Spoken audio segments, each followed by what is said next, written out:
Terima kasih Tuhan. Amin. Mari ya Tuhan berfirmanlah, bersabdalah Yesus. kepada kami. Amin. Jamah dan tolong kami ya Tuhan. Ya Yesus. Nyatakan kebenaran, kemuliaan dan Amin, kuasa-Mu amin, amin. di dalam nama Yesus. Yesus. Amin. Silakan duduk Bapak Ibu kasih Tuhan. Ya salam, puji Tuhan. Sama-sama kita baca firman Tuhan di kesempatan ini di dalam Yohanes 9. Yohanes pasal 9 ayat 1 sampai ayat yang ke-7. Yohanes 9 ayat 1 sampai ayat yang ke-7. Mari kita berdiri Bapak Ibu. Kita baca ayat-ayat ini dengan cara bergantian. Waktu Yesus sedang lewat, ia melihat seorang buta sejak lahirnya.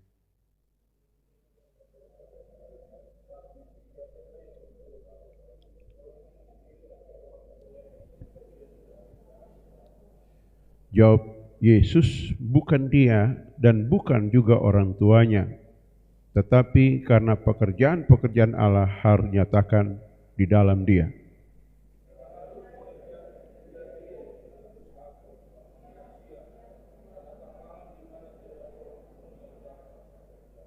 Selama aku di dalam dunia, akulah terang dunia.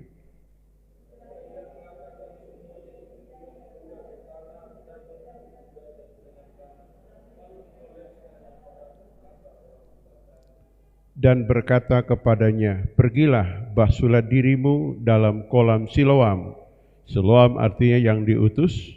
Maka pergilah orang itu, ia membasuh dirinya, lalu kembali dengan matanya sudah melek. Silakan duduk kembali. Ya, puji Tuhan. Hari ini kita dengar firman Tuhan dengan judul adalah Yesus terang dunia. Ya, menjadikan kita menjadi partnernya, saudara. Nah ini, kalau konteks pasal ini, kalau kita telusuri di dalam rahasia bacaan yang sudah kita bacakan tadi, Tuhan menyembuhkan orang buta sejak lahir, tetapi dia tidak langsung melihat, saudara. Dia suruh pergi, basuh dirimu di kolam Siloam, engkau akan melihat. Siloam artinya yang diutus. Siapa yang diutus, saudara? Kita yang diutus oleh Tuhan. Saudara lihat kisah juga tentang anak bungsu yang hilang. Waktu pulang anak ini ke rumah bapaknya berlari memeluk dia. Lalu dia perintahkan, kasih jubah yang terbaik kepada dia untuk dia pakai. Jadi bapa menolong orang atau menyelamatkan orang dan meminta bantuan kerjasama dengan kita. Artinya bagaimana? Kasus hidup manusia itu terjadi dari zaman ke zaman. Ya, nah ini. Jadi tidak sekedar Tuhan ini menyembuhkan di zaman Yesus hidup sebagai manusia, tetapi akan terjadi kasus demi kasus dari generasi-generasi sama, saudara. Maka ada alat bantu yang digambarkan karena firman Tuhan ini berupa figuratif, saudara. Ya, perumpamaan, gambaran, bayangan bahwa nanti banyak orang bermasalah di hadapanmu. Ingat, aku bisa menolong, tapi aku butuh kerjasama dengan kita. Contoh umpamanya, Tuhan sudah naik ke surga, dan Rasul Paulus bandel, saudaraku, belum jadi rasul, waktu jadi Saulus. Ya, jadi ada Paulus ini punya nama ada 3, saudara. Ya, nama Saul, Saulus, dan Paulus, saudara. Ini beda-beda, saudara. Ya. Nama Saul itu nama Ibrani, Saul. Ya, Saul artinya yang terkecil. Ya, yang terbesar. Saul, ya, saudara. Lalu nama Saulus itu nama Yunani, saudara, ya. Karena ditambah kata saudara, ya. Akhirannya, ya. Nah, nama Paulus nama Romawi, saudara. Ya, 3 nama ini, ya. Kenapa nama seperti itu? Karena Paulus ini memenuhi panggilan khusus seperti Nabi Yeremia. Dia melayani lintas benua, lintas suku, lintas bangsa. Maka dia perlu menggunakan nama-nama. Negara-negara akan dia jumpai. Itu kira-kira seperti itu, saudaraku. Nah, kita balik ke sini, saudara. Jadi anak ini waktu ketemu dia di jalan, buta sejak lahir, saudara. Dan Tuhan melihat, murid-murid pun melihat. Biasa spontan tanya, wah, Indo siapa nih? Nah itu. Oke, kita akan bahas saja pengertiannya, saudara. Ada 4 pokok yang akan kita bicarakan di sini. Yang pertama, buta sejak lahir. Ya, orang ini buta sejak lahir, saudara. Sejak lahir artinya anak ini memberi gambaran begini, saudara. Orang yang buta sejak lahir, gambaran pertama adalah memang saya lahir tidak tahu, tidak mengerti apa-apa. Ya, ini gambarannya. Bahwa orang yang mengalami keadaan sejak lahir, memang itu bawaan sejak lahir seperti itu dan tidak tahu apa-apa. Makanya jangan orang sok tahu apa-apa. Amin. Ini saudara, itu gambaran pertama. Gambaran kedua, buta sejak lahir artinya orang yang tidak mengandalkan Tuhan, saudara. Dia andalkan yang lain. Ayatnya di mana? Di Wahyu pasal 3 ayat yang ke-17 berkata begini. Karena engkau berkata, aku kaya dan aku telah memperkayakan diriku dan aku tidak kekurangan apa-apa, dan karena engkau tidak tahu bahwa engkau melarat, malang, miskin, buta, dan telanjang. Ini saudara. Ini gambaran orang tidak mengandalkan Tuhan itu seperti buta sejak lahir. Jemaat Laodikia, jemaatnya mengandalkan harta benda. Ya, mengandalkan kekayaan saudara. Dia tidak perlu Tuhan. Itu gambaran 7 jemaat di Asia Kecil. Salah satu jemaat Laodikia. Maka dia lau-lau, dia suam-suam kuku, saudara. Kita pun demikian. Tatkala kita memiliki apa-apa, kita bersyukur, itu berkat Tuhan. Bilang amin. Tapi jangan andalkan. Kita cukup mengatur berkat Tuhan, bukan mengandalkan. Yang kita andalkan Tuhan, bersandar kepadanya, menyembah, meminta petunjuk kepadanya. Ada orang membangun harga diri di atas hartanya. Orang begitu biasa muncul arogan, muncul sombong, muncul saudara kekuatan-kekuatan ya kasar dunia. Karena itu saudara, kita nggak boleh saudara. Itu gambarnya buta, miskin dan telanjang. Itu penyebab buta sejak lahir saudara. Berikutnya, buta sejak lahir ini juga gambaran orang yang dikuasai pikirannya oleh ilah zaman ini. 2 Korintus 4 ayat yang ke-4 berkata begini, yaitu orang-orang yang tidak percaya, yang pikiran telah dibutakan oleh ilah zaman ini sehingga mereka tidak melihat cahaya Injil tentang kemuliaan Kristus yang adalah gambaran Allah. Nah gitu. Yang adalah gambaran Allah, saudara. Nah, saudara, ada seorang hamba Tuhan besar, ya. Saya katakan besar karena memang pengikutnya banyak di Jakarta. Ya, dia ngomong begini di sebuah video. Saya baru lihat tadi malam juga. Dia muncul tiba-tiba. Ya, dia ngomong begini. Kelahiran Yesus enggak dahsyat. Yang dahsyat itu lahirnya Adam. Bayangkan saudara. Adam dibuat oleh Tuhan tanpa pria, tanpa wanita, jadi manusia. Yesus ya harus lewat wanita, perempuan baru bisa lahir dan dia rendah. Makanya Yesus itu enggak ada apa-apanya. Luar biasa menghinanya saudaraku. Dalam hati orang begini kalau enggak bertobat umur pendek ini saudara. Ya saudara. Jangan pikir wah dia punya duit banyak, pengikutnya banyak, hebat segala. Enggak saudara. Tuhan akan tunggu masa kesabaran. Ya, kita doa saja. Wah hebat saudara. Kenapa? Orang-orang seperti biasanya mengandalkan yang lain, saudara, enggak mengandalkan Tuhan. Bahkan saya dengar dia doa di YouTube itu enggak pernah pakai nama Yesus, saudara. Enggak pernah. Karena dia sangat merendahkan derajat Yesus. Katanya Yesus hanya manusia biasa. Dia itu pelaksana penyelamatan, bukan Tuhan. Hebat pelecehan ini, saudara. Ya. Saya ingin tampilkan video Tuhan usaha. Ini siaran langsung biar aja. Saya bukan apologet saudaraku. Kalau dia boleh apologet dia hantam di TikTok ya. Tapi saya anjurkan bro harus pakai konsep yang bagus, dasar teologi yang bagus, ayat yang valid. Ya kalau enggak bisa debat kusir enggak habis-habis saudaraku. Nah ya jadi kita lihat sini bahwa orang dibutakan ilah zaman itu gambarnya tidak ngerti cahaya Injil. Nolak Yesus saudara. Tidak sadar saudaraku. Itu mirip seperti Rasul Paulus saudara. Dia ngaku dalam Roma 7 ayat 21. Aku hukum yang lain membutakan jiwaku.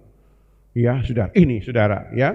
Lalu saudara kasih, ya alasan yang keempat, buta sejak lahir, memang sakit fisik sejak lahir, cacat secara ya sejak lahir saudara. Jadi ada 4 alasan di sini saudara. Nah, yang kedua yang kita bahas ini adalah siapa yang berdosa. Nah ini saudara, muncul suatu reaksi, Tuhan siapa yang berdosa ini? Dengar, kita diizinkan menghadapi sebuah kesukaran atau sebuah kekurangan atau kelemahan orang lain. Ya, terlihat apa reaksi, sikap dan perkataan kita. Saudara lihat di sini, saudara, ada 4 alasan saya sampaikan di sini, saudara. Siapa yang berdosa? Alasan pertama, Alkitab mengajarkan bahwa kita tidak boleh menghakimi siapapun. Amin. Karena memang semua orang sudah berdosa sejak lahir, saudara. Bahkan jangankan orang, dari Adam, Tuhan sudah hapus pakai air bah. Muncul dosa baru lagi, saudara. Nah, jadi bukan berarti itu kompromi, tidak saudara. Kita diajar mengasihi sesama kita tanpa syarat. Terima apa adanya. Amin. Ini saudara, itu yang pertama, kesan yang pertama. Kesan yang kedua saudara kasih, Tuhan mau melihat kekurangan, melihat masalah dunia ini. Kita cepat jatuh belas kasihan. Mengapa saudara? Karena pengampunan Tuhan sudah umumkan saudara. Pemulihan terjadi dari bait Allah terus sampai ke ujung bumi saudaraku. Karena itu Tuhan mau kita lebih banyak belas kasihan daripada cari tahu kenapa penyebabnya. Betul tidak? Ya. Belas kasihan itu sifat dari Tuhan. Ya. Bukan buah Roh Kudus saudara, itu karakter ilahi. Diberikan kepada kita. Maka ada lagu dinyanyikan, berikanku hati seperti hatimu, penuh dengan belas kasihan saudara. Yesus memandang orang ini dengan mata yang penuh belas kasihan. Begitupun kita semua di tempat ini saudara, semua yang mendengar siaran langsung. Ya, kalau kita berusaha membenarkan diri, kita ini banyak cacatnya, banyak lemah, banyak kurangnya saudaraku. Tetapi kita mesti berdoa kayak Abraham di Kejadian 18. Biar aku mendapat kasih di matamu. Jangan lewatkan aku. Ya, betul tidak? Nah ini. Jadi kita lihat sini saudara, itu mengajarkan kesan seperti itu. Kesan yang ketiga disebutkan begini. Ya. Waktu Tuhan melihat orang yang buta sejak lahir. Kenapa dia enggak hakimi saudara? Dia ingin turut merasakan penderitaan orang. Bayangkan musim kemarau seperti ini. Orang ini makan abu saudara. Saya bayangkan kulitnya bukan si manusia lagi. Sudah hitam pekat kayak aspal saudara. Jemur tiap hari. Demi untuk cari makan. Saudara pernah ke Manado? Lewat lorong apa tuh? Dari ya sudah. Itu orang berdiri jual kacang goreng saudara. Hanya untuk nyambung hidupnya saudaraku. Jemur, berdiri saudara.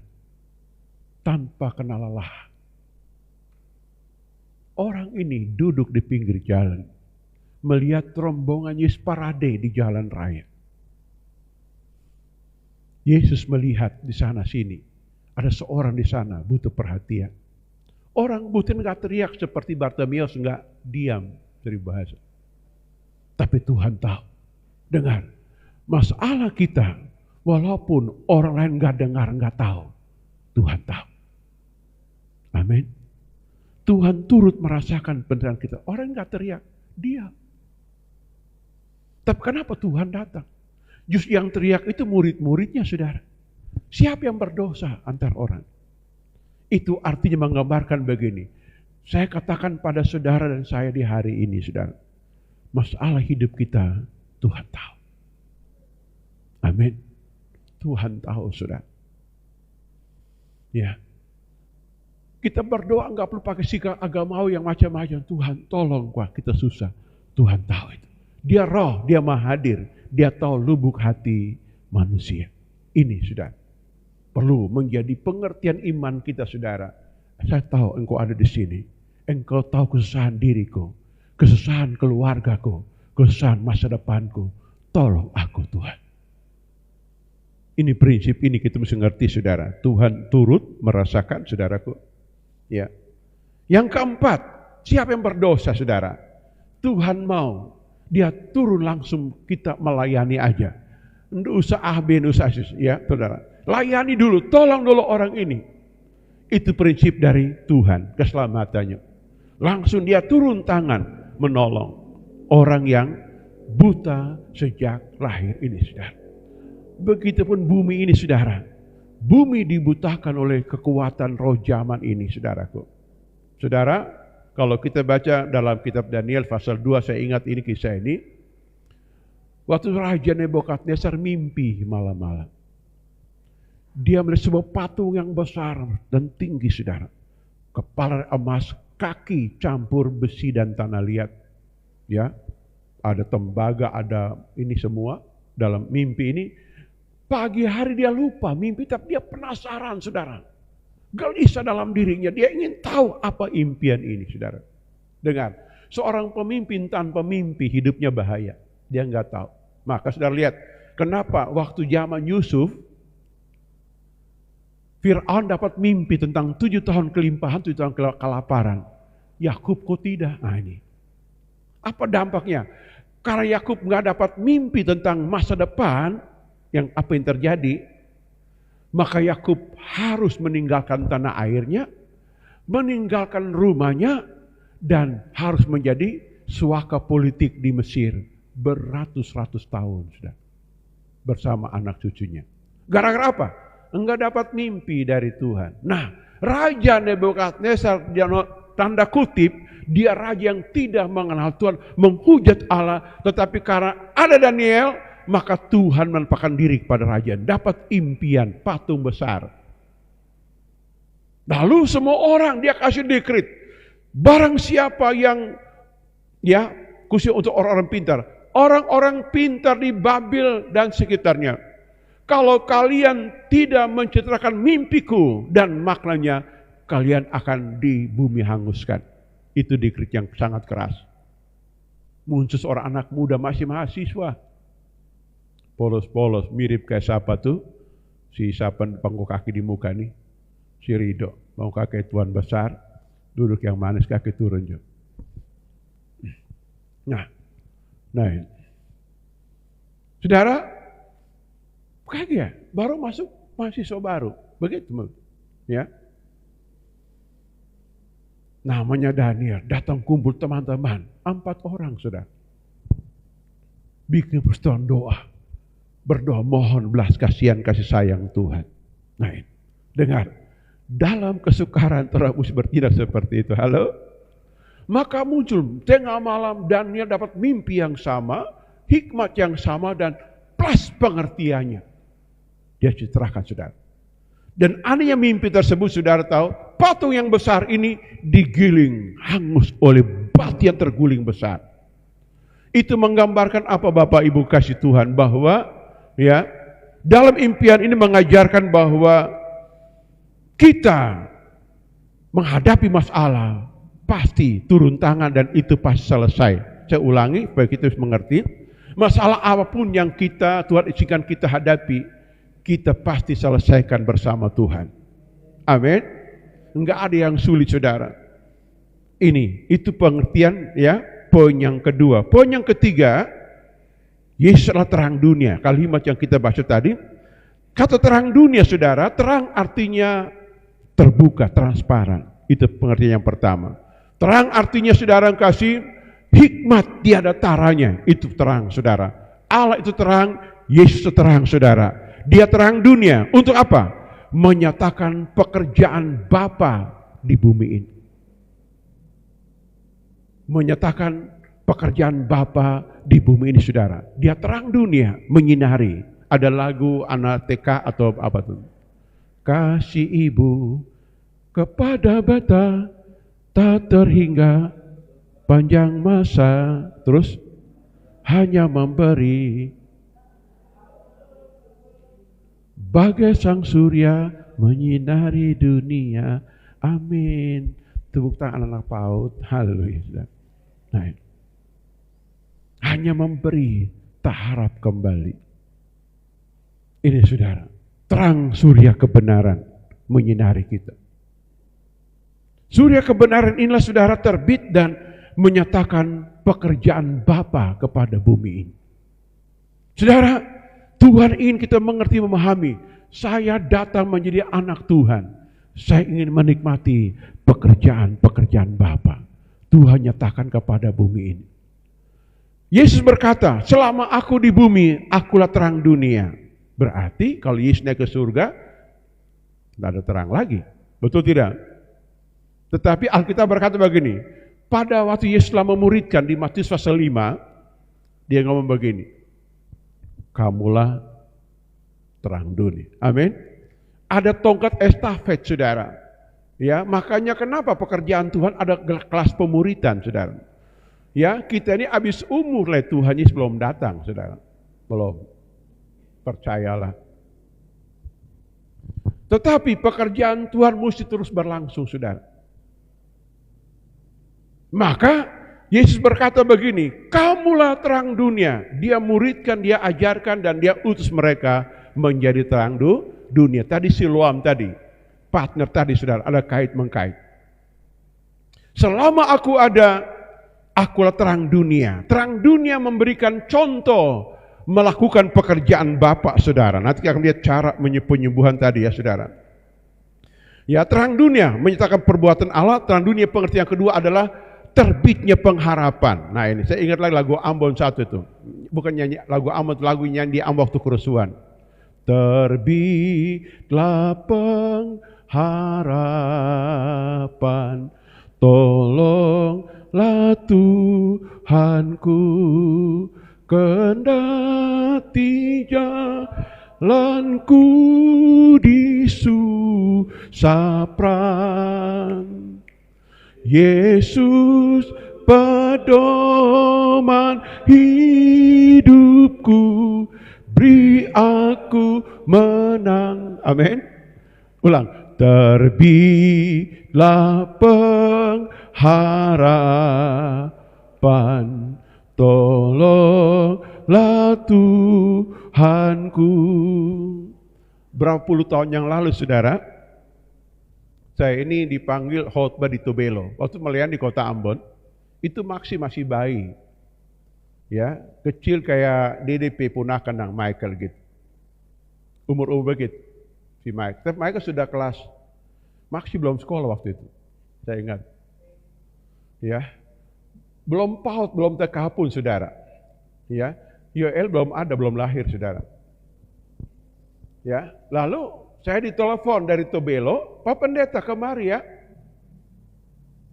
mau khotbah Natal di Tobelo. Saya naik kapal, saudara. Ya, karena mendadak sudah naik kapal, besok hari saya berangkat. Naik kapal apa? Pulau Terate, saya ingat tuh.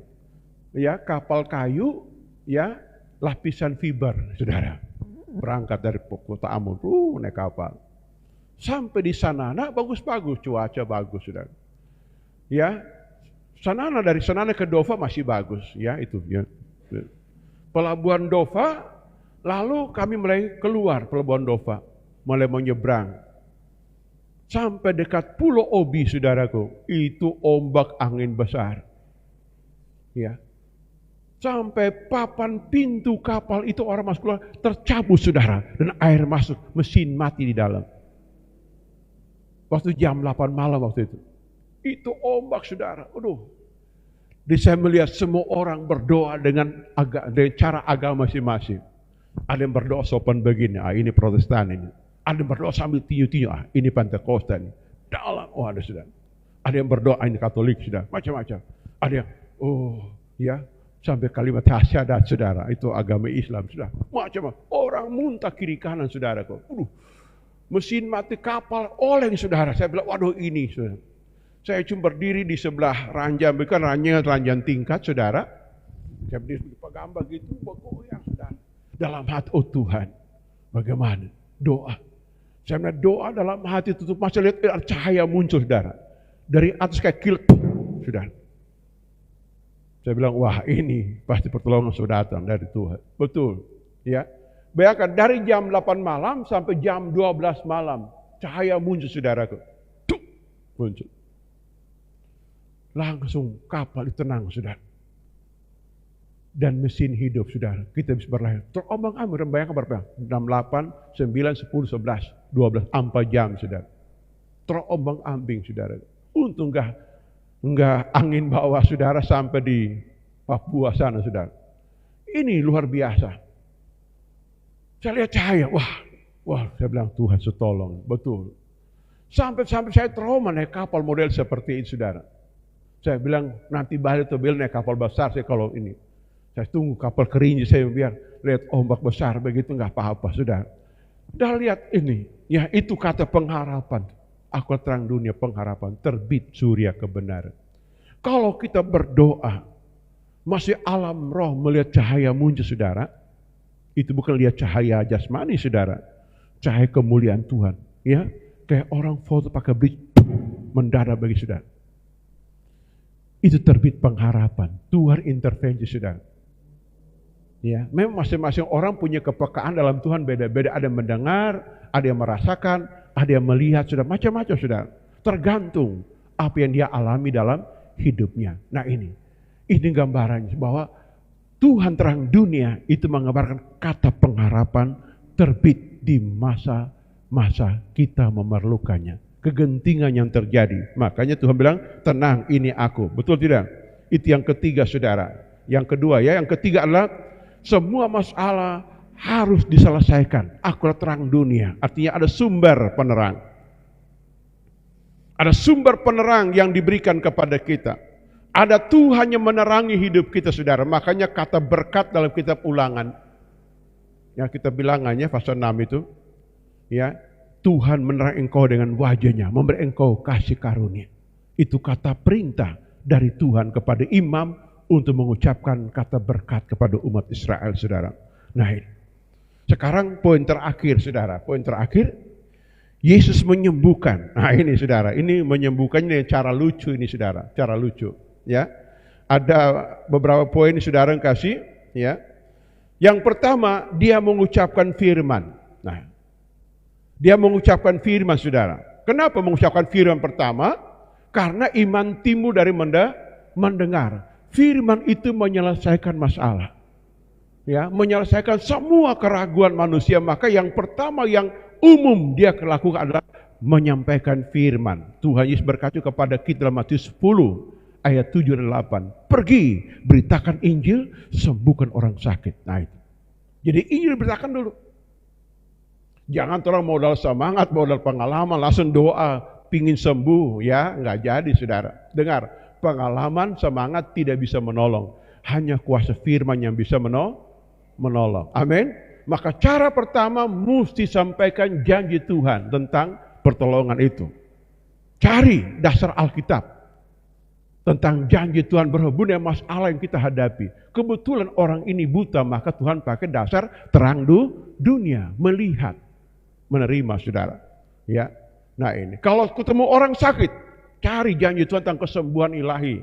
Ketemu orang miskin secara finansial, cari janji Tuhan tentang finansial dalam Alkitab, saudara. Cari menjadi dasar iman. Itu maksudnya, saudaraku. Yang kedua yang Tuhan lakukan adalah meludah ke tanah. Ini, saudara. Ya, meludah ke tanah. Wah, apa artinya nih, saudara? Coba di sini ada yang sakit, kong, kita ludah ke tanah, kong. Oles. Ada dua peristiwa di Alkitab meludah ini, saudara. Ya, yang bisu dan yang buta ini Tuhan pakai metode ludah, saudara. Ini, saudara. Ya, ternyata saya cari-cari, penasaran saya. Karena saya pun disiplin ilmu itu kalau kata yang membuat sulit, mesti cari. Dari berbagai sumber, mau kamus, mau doa, mau segala cara, mau Alkitab, mesti cari berbagai sumber, saudara. Penasaran. Kenapa Tuhan nggak pakai saya pergi basuh muka Siloam? Ini pakai ludah lagi. Ini ya, saudara. Halo? Ternyata, saudara, ada faktor tanah dan ada faktor ludah, saudara. Alkitab berkata begini, Tuhan menaruh firman di di mulutmu. Dengar, firman itu keluar berupa cairan namanya ludah. Turun ke mana? Ke tanah. Tanah siapa? Manusia. Dengar, firman Tuhan ini gambaran begini, bukan jijik ludahnya, tidak saudara. Tidak apa, firman Tuhan mesti turun sampai mencairkan situasi masalah orang ini. Menyelesaikan, membuat menjadi cair, menjadi lumat. Ya, kalau tanah, ya di sini kan terbiasa campur spesi umpamanya, pasir, kerikil, ya, semen untuk cor, saudara. Sampai dia tuh, ya, wow, lembek sekali ini, ya, spesi ini baru kita gunakan, betul tidak? Begitupun dalam proses saudara. Pertama itu firman, yang kedua firman itu menjadi rema untuk mengubah, melumatkan, menghidupkan organ-organ tubuh yang sudah mati ini. Adam dibuat dari tanah, maka orang buta ini pun dari tanah ini saudara dilumatkan oleh air ludahnya Tuhan Yesus. Menggambarkan begini, Yesaya 59 ayat 21 berkata begini, Aku perjanjian kepada mereka, aku menaruh firman dan rohku dalam hidup mereka. Dalam Roma pasal 10, ya, di dalam ayat 5 dan 6 berkata bahwa Tuhan menaruh firman dekat di mulut dan di hati kita. Itu gambarannya bahwa kenapa kita disuruh memperkatakan firman Tuhan, agar seluruh organ tubuh kita, termasuk air ludah pun mengandung kuasa. Amin. Betul tidak? Halo? Ya. Seluruh organ tubuh kita mengandung kuasa. Supaya apa? Menolong orang di sekitar kita, saudara. Ya. Jadi ini tafsirannya bahwa mengatakan bahwa firman ludah Tuhan adalah orang-orang, sebenarnya itu gambaran bahwa ini orang-orang yang diurapi oleh Tuhan akan dipakai untuk melayani sesamanya. Kita semua di tempat ini, saya percaya semua kita punya urapan Tuhan. Amin. Iya toh? Ya, jadi kalau lingkunganmu tinggal di mana, di Perum kah, di kelurahan mana, kalau ada orang susah, datangi saja, beritakan Injil, sembuhkan mereka. Kenapa? Karena engkau tanah yang sudah dibasahi dengan air ludah Tuhan Yesus. Itu urapan Roh Kudus yang ajaib. Bilang amin. Ini saudara. Lalu mengoles di mata. Sesara mengoles di mata, ya. Itu sesaranya. Lalu yang keempat yang kelima adalah menyuruh ke kolam Siloam. Tadi Pak disebut awal tadi. Tuhan biasanya menyelamatkan orang dengan katakan musibah begitu. Atau awal jamahan Tuhan. Tapi orang itu saudara, dia belum punya pengalaman bergaul dengan Tuhan, betul tidak? Iya toh? Masih orang baru, umpamanya begini, dia berkata begini, saya kemarin di rumah sakit, malam-malam Tuhan datang menyembuhkan saya. Saya mau tanya, orang itu sembuh tidak? Sembuh fisik. Pintar belum? Belum pintar. Amin. Maka disuruh ke kolam Siloam. Siapa kolam Siloam ini? Orang-orang yang diutus oleh Tuhan. Ya, Roma pasal yang ke berapa? 8 ya, disebutkan begini. Dengan sangat rindu segala makhluk menantikan saat anak-anak Allah dinyatakan. Paulus tulis juga, alangkah elok orang-orang yang datang memberitakan kabar baik. Mengapa? Ini gambaran Siloam adalah gambaran tentang pembina rohani, saudara. Mendidik, melatih. Ini gembala-gembala FC kalau di tempat ini. Pembina rohani, kasih nasihat, kasih bimbingan, kasih aturan. Mengapa? Orang berdosa itu nggak tahu aturan, hidupnya sembarangan, makan sembarangan, bergaul sembarangan, semua serba sembarangan. Ya saudara, makanya datang hidup dalam Tuhan mesti hidup teratur, kenal hukum Tuhan, ketaatan. Itu butuh pembinaan, saudara. Rasul Paulus aja nggak akan jadi rasul besar kalau nggak punya bapak rohani, ya. Sampai bapak rohani ada 3, sudah. Rasul Paulus ada 3. Pertama, Ananias datang melayani dia. Itu ke kolam Siloam. Amin. Jadi engkau jadi kolam Siloam bagi banyak orang. Amin. Ketemu mungkin dia pemabuk kah, pembawa jahat kah, dampingi, didik dia, arahkan dia. Jangan dia pengharu saudara, mabuk, alamak. Itu pembina itu. Itu bunglon namanya. Iya toh? Kalau pembina, kita mesti bawa dia datang kepada Tuhan. Ya toh? Jangan ajak, wah ini semua Desember ini bro. Jadi bagaimana kalau lama dulu dang jam tikus dang. Ini boleh. Mau Desember, mau Januari, mau Februari, tetap sama. Pokoknya mesti berhenti, ya. Hidup dengan tidak teratur. Paham? Gitu jadi. Itu kolam Siloam. Tuhan sudah jamah dia, tapi belum lihat. Dia suruh, kami kolam Siloam baru lihat jelas di sana, mengerti jelas sana. Mengapa? Alasan orang buta ini belum tahu bergaul dengan Tuhan. Dia perlu pembinaan dari Tuhan lewat orang yang sudah pernah bergaul dengan Tuhan. Disebut kolam Siloam ini. Air tembok di tanah Israel. Itu gambarannya. Nah ini. Ya saudara semua di tempat ini, kolam Siloamnya tuh Tuhan. Untuk mendidik orang kepada jalan yang benar. Amin. Jangan remehkan diri, kasih tahu. Engkau kolam Siloamnya Tuhan. Untuk mencelikan orang buta. Untuk kasih nasihat. Kasih didikan. Amin. Amin. Ini kolam Siloam gambarannya. Kasih nasihat. Mungkin dia orang tua Pak Ana nggak baik-baik ngana. Cari jodoh yang bagus-bagus. Jangan yang kurang cinta Tuhan. Ngana abu-abu esok-esok. Itu contohnya. Kasih nasihat ya. Itu gambar sederhana seperti saudara. Ya, ke kolam Siloam saudara. Diutus Tuhan saudaraku. Jadi kita semua diutus oleh Tuhan. Begitu saudara Bapak Ibu yang sudah lama ikut Tuhan di tempat ini. Engkau dan saya semua kolam Siloam. Kalau ada teman, jemaat, tawar hati, ya kurang hati, tersinggung, kasih pengertian. Ya, suami istri yang baik itu didik anak begini. Kalau bapak itu bagai anaknya, pukul anaknya, mama merangkul, amin. Kasih pengertian. Nah, papa sayang anak. Jangan ajar begini, itu lihat ngana pi papa toh, pi jahat, balas akan. Itu didikan yang salah. Kasih pengertian. Saya beri contoh. Ini sudah lama sekali. Ini dula ini sudah ganteng sekarang. Dulu kita marah di sini, sampai usir dari mimbar. Dia sampai terluka, saudara. Kecewa berat, luka sekali. Dia marah-marah, datang melawan di sini lagi, pakai nangis, saudara. Kenapa? Dia bertahan sampai hari. Karena dia punya teman nama Hotman, ketemu, dia kasih pengertian. Nah, begitu. Itu sampai Saulus, saudara. Saulus ini sudah dia orang keras, tipe keras. Rasul Paulus. Ananias datang melayani dia sampai dia dibaptis Roh Kudus, saudara. Maka Barnabas orang baik rangkul dia lagi. Jadi baik. Karena nggak bisa orang ini ya. Tuhan nggak mau kita hanya mengalami berkat fisik selesai, tidak. Tuhan mau menaruh pengetahuan, menaruh sifatnya dalam diri kita untuk kita jadi berkat bagi orang lain. Itu butuh pembinaannya di situ, saudara. Butuh pembinaan, butuh arahan. Betul tidak? Ini gambaran ini. Ya.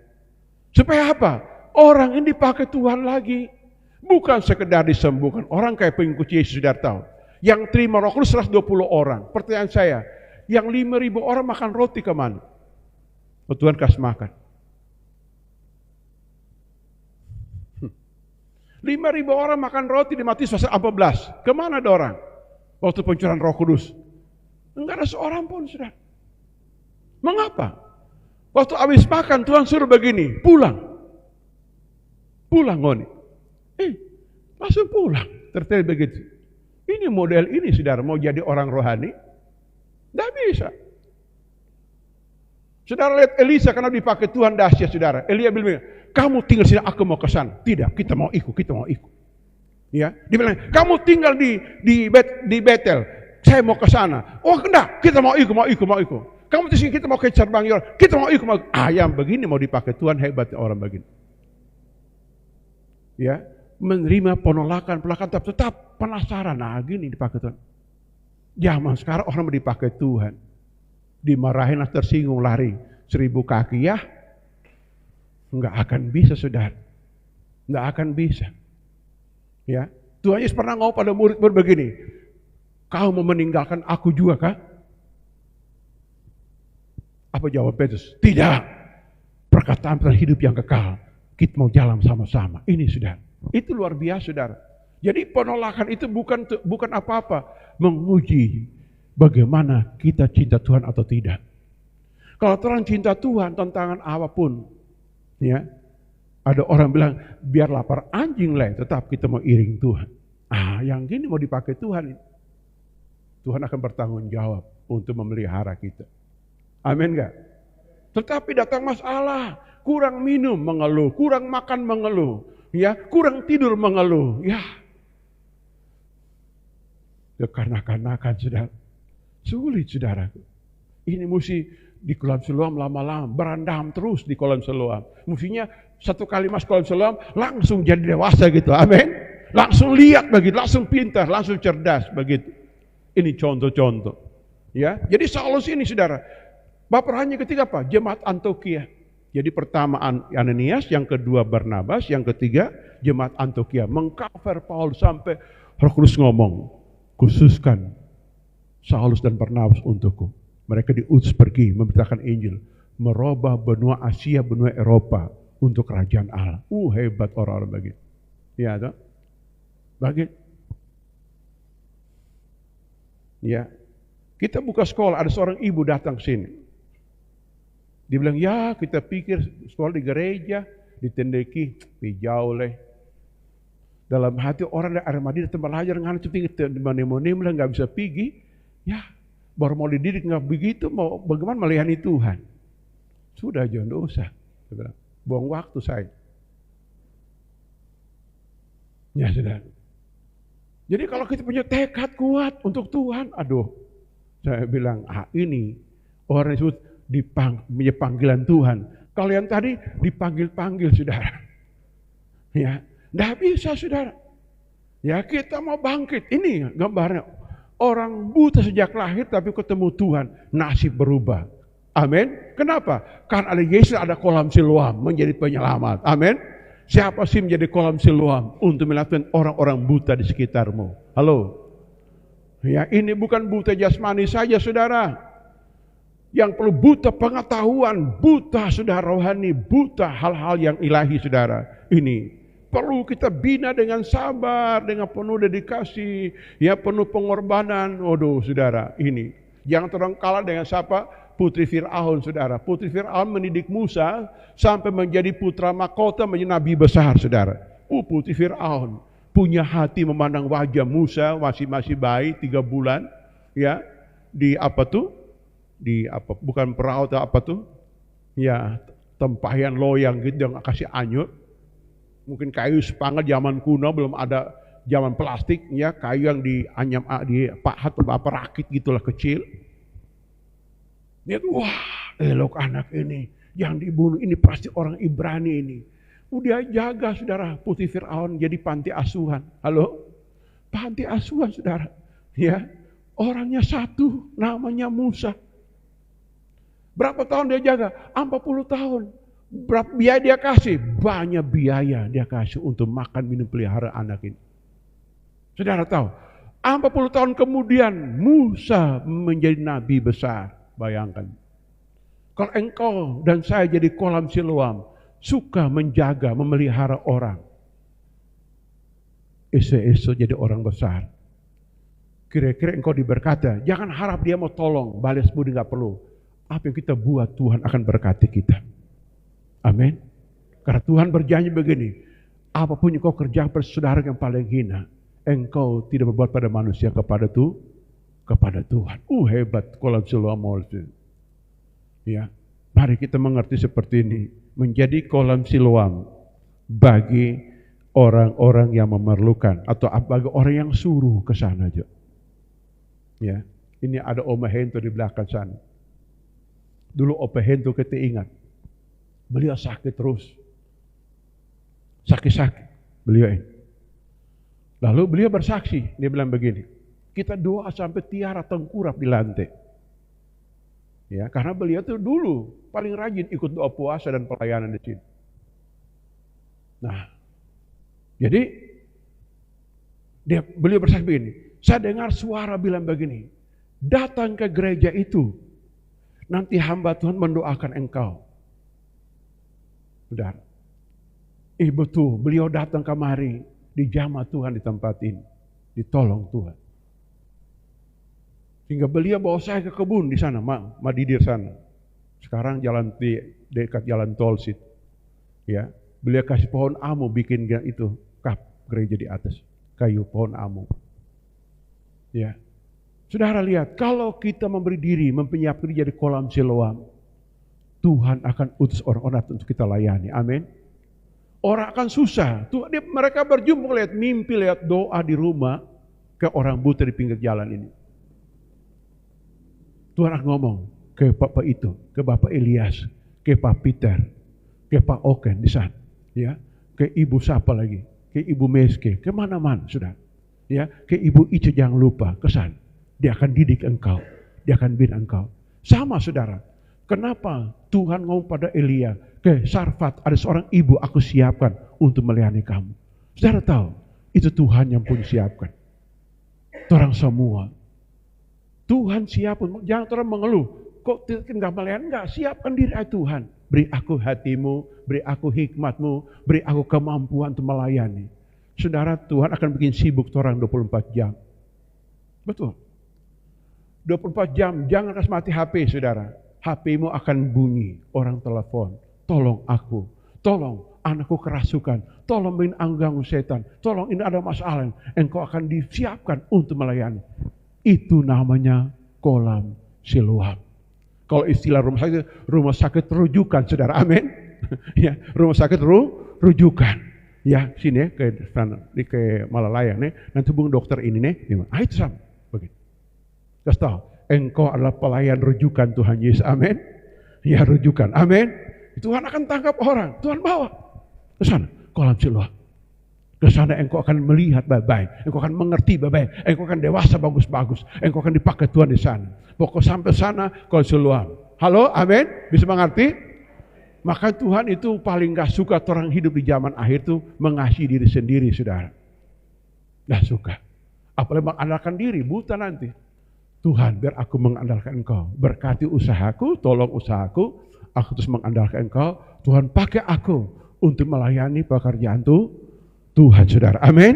Amin gak? Halo, amin. Saudara mengerti ini? Yang mengerti bisa tepuk tangan? Haleluya, saudara. Jadi partner, saudara. Kesimpulan yang pertama, kita bersyukur. Posisi kita di tempat manapun, Tuhan perhatikan. Dan Tuhan turun tangan. Mau di pinggir jalan kah, mau buta kah, mau apapun status kita. Dengar, Tuhan tahu, Tuhan mengerti, Tuhan peduli, Tuhan care, Tuhan akan menolong kita. Amin. Jangan minder. Itu pertama. Yang kedua, saudara, serahkan semua masalah kita. Mau masalah kecil besar, semua serahkan kepada Tuhan. Amin. Ada gereja mengajarkan doa itu yang besar-besar. Kami berdoa untuk bangsa negara kami, berdoa untuk ini, berdoa untuk itu. Jangan lupa, berdoa untuk juga beras di dapur. Amin. Hal kecil. Ya, garam yang tidak ada. Amin. Berdoa, Tuhan kasih. Iya toh? Baru saudara. Nah ini, hal-hal kecil sampai hal besar. Tuhan peduli, Tuhan perhatikan kita. Amin. Yang ketiga, beri diri kita menjadi partner kerja Tuhan. Tuhan sudah jamah orang itu, dan Tuhan utus dia ke orang. Untuk apa?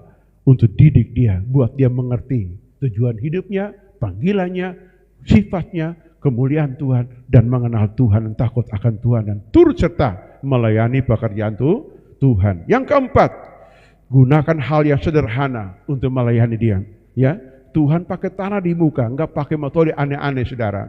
Apa yang di muka, pakai aja. Musa, tongkat, pakai aja di situ. Kemampuan kita, gunakan kemampuan kita untuk melayani orang lain. Demikian Tuhan memberkati kita. Engkau baik semua.